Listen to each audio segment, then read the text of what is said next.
अस्सलामुअलैकुम, मैं मोहम्मद उकाशा। आज मैं आप लोगों को बताऊंगा कि हमने एसएनएस यूनिवर्सिटी के अंदर अप्लाई कैसे करना है। एसएनएस यूनिवर्सिटी के अंदर recently 77 doctoral position on scholarship announce हुई हैं। इस वीडियो के अंदर मैं आप लोगों के साथ शेयर करूंगा कि हमने इस यूनिवर्सिटी में अप्लाई कैसे करना है। और इसके साथ साथ इटालियन यूनिवर्सिटीज़ के अंदर जितनी भी अनाउंसमेंट होंगी स्कॉलरशिप पोजीशन, वो मैं इंशाल्लाह अपने इस यूट्यूब चैनल के ऊपर आप लोगों के साथ शेयर करूँगा। उन तमाम यूनिवर्सिटीज़ की डेडलाइन, उन तमाम यूनिवर्सिटीज़ का एप्लीकेशन प्रोसीजर और जो डॉक्यूमेंट्स रिक्वायर्ड होंगे, मैं इंशाल्लाह इस यूट्यूब चैनल के ऊपर आपके साथ शेयर करूँगा। तो चलते हैं हम आज की इस वीडियो का आगाज़ हम करेंगे कि हमने एसएनएस यूनिवर्सिटी में अप्लाई कैसे करना है।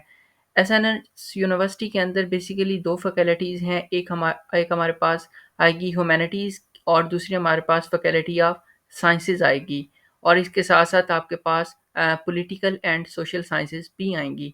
तो अब आपने देखना है कि इस यूनिवर्सिटी के अंदर किस-किस डिपार्टमेंट के अंदर कौन-कौन सी पोज़ीशन अनाउंस हुई हैं, तो वो आपको यहाँ पे पता चल जाएगा कि किस डिपार्टमेंट के अंदर कितनी पोज़ीशन अनाउंस हुई हैं। तो यहाँ से आप चेक कर सकते हैं। फॉर एग्ज़ाम्पल अगर मैं फैकल्टी ऑफ साइंसेज़ की बात करूँ तो फ़िज़िक्स में 6 पोज़ीशन, मैथमेटिक्स में 6 पोज़ीशन, और ये सारी डिटेल्स आप यहाँ पे चेक कर सकते हैं। इसके अलावा आपको यहाँ पे उनकी डेडलाइन का भी बता रहे हैं कि किस डिपार्टमेंट की डेडलाइन जो है वो क्या हमारे पास होगी, तो ये भी आप इन्फॉर्मेशन यहाँ से चेक कर सकते हैं। ओके, तो अगर आपने फैकल्टी ऑफ साइंसेज़ में अप्लाई करना है तो आप यहाँ पे क्लिक करेंगे लिंक के ऊपर, तो आप अपनी एप्लीकेशन को प्रोसीड कर सकेंगे। और इसके साथ-साथ आपका जो डेडलाइन होगी दोनों डिपार्टमेंट्स की, दोनों डिफरेंट फैकल्टीज़ की, सॉरी, वो आपके पास डिफरेंट होगी। तो अगर मैंने फैकल्टी ऑफ साइंसेज़ के अंदर अप्लाई करना है तो मैं इस लिंक के ऊपर क्लिक करूँगा। इटालियन बहुत सी यूनिवर्सिटीज़ का एक ही अकाउंट होता है जिसे हम पीका अकाउंट भी कहते हैं, पीआईसीए का अकाउंट। इसके ऊपर बहुत सी यूनिवर्सिटीज़ के पोर्टल लिंक्ड होते हैं। मीन कि आप इस एक पोर्टल पे लॉगिन करने के बाद बहुत सी यूनिवर्सिटीज़ के अंदर अप्लाई कर सकते हैं।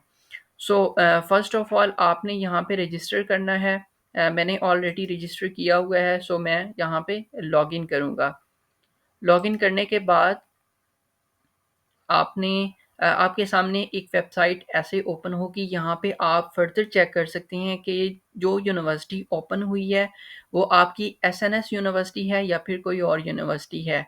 और इसके साथ-साथ मैं अपनी हर वीडियो में तकरीबन कहता हूँ कि इटालियन बहुत सी वेबसाइट्स ऐसी हैं जो कि इंग्लिश वर्जन में नहीं होती, तो उसको आपने कन्वर्ट करने के लिए या तो उनके ऊपर मेंशन होगा यहाँ पे इंग्लिश का और इटालियन सेक्शन, उधर से आपने उसको कन्वर्ट करना होता है इंग्लिश में, या फिर आपने अपने ब्राउज़र के ऊपर एक एक्सटेंशन इंस्टॉल करनी होती है गूगल ट्रांसलेटर के नाम से, ताकि आप जो भी वेबसाइट ओपन करें अगर वो इटालियन वर्जन में हो तो वो कन्वर्ट हो जाए।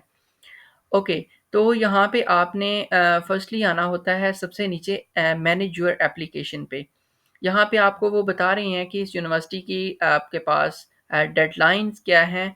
यहाँ पे आपने क्लिक करना होता है मैनेज योर एप्लीकेशन पे। यहाँ पे क्लिक करने के बाद आपने न्यू सबमिशन पे क्लिक करना होता है।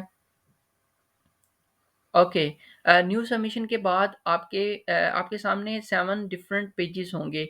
एक के ऊपर आपकी पर्सनल इन्फॉर्मेशन होगी, यानी कि पर्सनल डाटा वगैरह, और इसके साथ-साथ बाकी आपसे वो पूछेंगे कि किस डिपार्टमेंट में अप्लाई करना है, किस प्रोजेक्ट के ऊपर अप्लाई करना है, कौन-कौन से आपके रिक्वायर्ड डॉक्यूमेंट्स हैं, वो सारे आपने अपलोड करने हैं।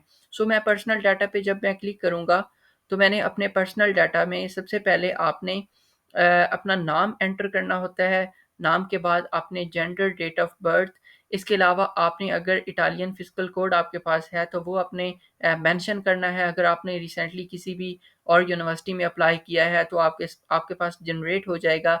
लेकिन अगर कंट्री ऑफ बर्थ आप पाकिस्तान चूज़ करेंगे, आपकी नेशनैलिटी वगैरह, सिटीज़नशिप आपके पास कौन-सी है पाकिस्तान की, तो वो सारी चीज़ें आप यहाँ पे एंटर करेंगे। इसके अलावा अपने सिटी का बताएँगे, एड्रेस का बताएँगे, अपना स्ट्रीट नंबर बताएँगे। अगर आपका स्ट्रीट नंबर नहीं है, आप किसी विलेज में रहते हैं या फिर आपकी स्ट्रीट का नंबर नहीं है, तो आप इसको 1 एंटर कर दीजिएगा। इसके अलावा आप अपना जो पोस्टल कोड होता है, वो आप एंटर करेंगे, और अगर आपका परमानेंट एड्रेस भी यही है तो आप इसको रिपीट करेंगे या फिर मेंशन करेंगे कि मेरा परमानेंट एड्रेस भी यही है।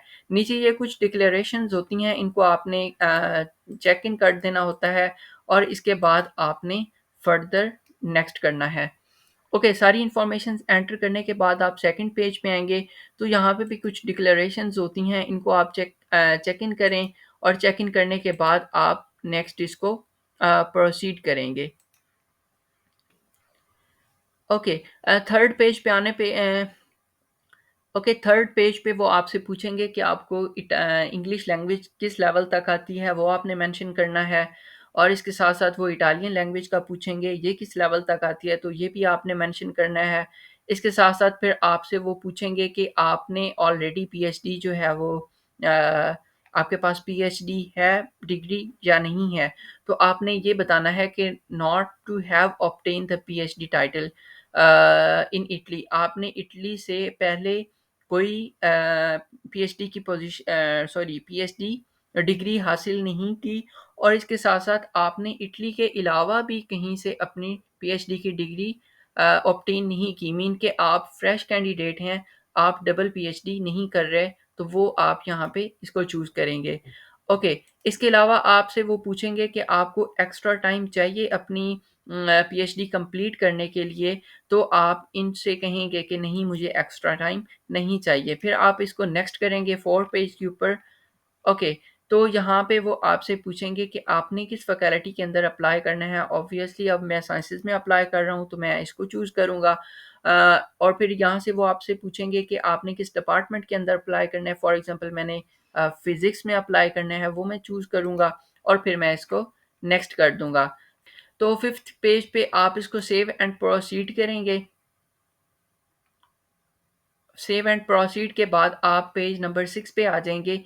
यहाँ पे आपने सबसे पहले अपनी डिग्री का बताना है, एफएससी का बताना है कि आपकी वो फॉरेन क्वालिफ़िकेशन थी, उसका टाइटल क्या था। इसके बाद उसमें आपके ग्रेड्स कितने थे।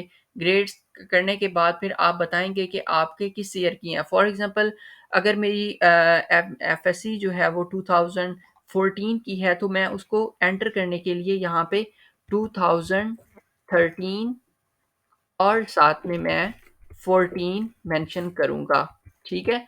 आपने 1 ईयर का गैप देना है, इससे ज़्यादा आपने गैप नहीं देना। इसके अलावा आपके जो स्कूल का नाम था वो मेंशन करेंगे, टाउन, कंट्री और ये सारी इन्फॉर्मेशंस आप प्रोवाइड करेंगे। इसके बाद आप जो है यहाँ पे बताएँगे कि आपकी जो ग्रेजुएटेड हैं, अगर आपका एमफ़िल या एमएस कंप्लीट हो चुका है, तो वो आप यहाँ पे मेंशन करेंगे कि मैं फ़ॉरेन ग्रेजुएटेड हूँ। अगर आप अभी कंटिन्यू है आपका एमएस या एमफ़िल तो फिर आप ग्रेजुएटिंग फ़ॉरेन डिग्री करेंगे। सो इसके बाद यहाँ पे आप डिग्री का नाम बताएँगे कि आपकी मास्टर ऑफ फ़िलॉसफ़ी थी या मास्टर ऑफ साइंसेज़ थी, यूनिवर्सिटी का नाम, डिग्री का नाम और आप अगर ग्रेजुएट हो चुके हैं, तो आप डेट मेंशन करेंगे कि मैं 2022 में मैंने ग्रेजुएशन कंप्लीट की थी और इसके साथ-साथ आप अपने ग्रेड्स का भी यहाँ पे बताएँगे। इसके बाद आप अटैचमेंट्स में अटैच करेंगे, फॉर एग्ज़ाम्पल कि आपका मास्टर थीसिस जो है उसको आप अटैच करें यहाँ पे। इसके साथ-साथ जस्ट उसका जो है एब्स्ट्रैक्ट, जो आपके थीसिस का एब्स्ट्रैक्ट होगा वो भी आप यहाँ पे ऐड करेंगे। इसके अलावा आप अपना जो डिप्लोमा होगा, जिसे हम सर्टिफ़िकेट बोलेंगे, वो और प्लस आपकी ट्रांसक्रिप्ट, तो ये दोनों चीज़ें आप पीडीएफ मर्ज करके सिंगल ही इसको अपलोड करेंगे। इसके बाद आप नेक्स्ट करेंगे, आपने अपनी एजुकेशनल रिक्वायरमेंट्स कंप्लीट कर लीं। इसके बाद आपने यहाँ पे आइडेंटिटी डॉक्यूमेंट अपलोड करना होता है। अगर आपके पास पासपोर्ट है तो वो यहाँ पे अपलोड करेंगे और अगर वो नहीं है तो यहाँ पे आप नेशनल आईडी कार्ड को भी यूज़ कर सकते हैं। नेक्स्ट आप अपनी सीवी एंटर करेंगे। इसके अलावा आपकी कोई पब्लिकेशंस हैं वो आप अपलोड करेंगे। इसके अलावा अगर आपके पास कोई ऑनर्स अवार्ड्स हैं, कोई सर्टिफिकेट्स हैं कॉन्फ्रेंसेस के, तो वो आपने एंटर करने के लिए यहाँ पे ऐड करते जाना है। जो-जो भी डॉक्यूमेंट्स आपने अपलोड करने हैं वो आप अपलोड कर सकते हैं। अपलोड करने के बाद आपने save and back to dashboard आना है। उसके बाद यहाँ पे आपने जब आपने एप्लीकेशन सबमिट कर देनी है, तो उसके बाद आपने रेफरेंस लेटर पे क्लिक करना है। यहाँ पे क्लिक करने के बाद आप अपने रेफरी की इंफॉर्मेशन ऐड कर सकते हैं कि आपके रेफरी कौन हैं, उनकी डेजिग्नेशन क्या है, उनका जो जीमेल ऑफिशियल है वो आपने एंटर करना है। अगर उनका ईमेल, अगर उनका ईमेल जीमेल अकाउंट पे है या याहू या किसी भी और प्लेटफॉर्म के ऊपर है तो वो आपने एंटर नहीं करना। जो उनका एजुकेशनल ईमेल होगा जो कि ईडीयू के साथ होता है या फिर अपना स्पेसिफिक यूनिवर्सिटीज़ की वेबसाइट के ऊपर उनके रिक्वायर्ड ईमेल्स होते हैं, वो आपने यहाँ पे एंटर करने हैं। एंटर करने के बाद रिक्वेस्ट जनरेट हो जाएगी, वो उस ईमेल पे उनको जाएगी और वो वैसे ही आपका पीआईसीए अकाउंट क्रिएट करेंगे अपना पर्सनल, जैसे कि आपने किया होगा। और वो क्रिएट करने के बाद वो वैसे ही आपके जो रेफरेंसेस हैं उनको अपलोड करेंगे। जब अपलोड कर देंगे तो आपके पास इंफॉर्मेशंस में यहाँ पे आ जाएगा कि आपके इस रेफरी ने आपका रेफरेंस लेटर जो है अपलोड कर दिया है। और अगर नहीं किया तो आप उनको रिमाइंडर ईमेल भी यहाँ से सेंड कर सकते हैं। और याद रखिएगा कि आप रिमाइंडर ईमेल उनको सिर्फ एक दफ़ा कर सकते हैं, आप सेकंड टाइम्स उनको नहीं कर सकते।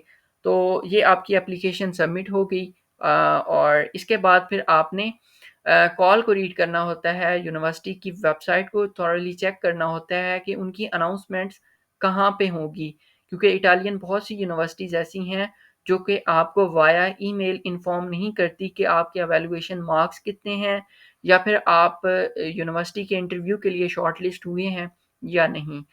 Thank you very much.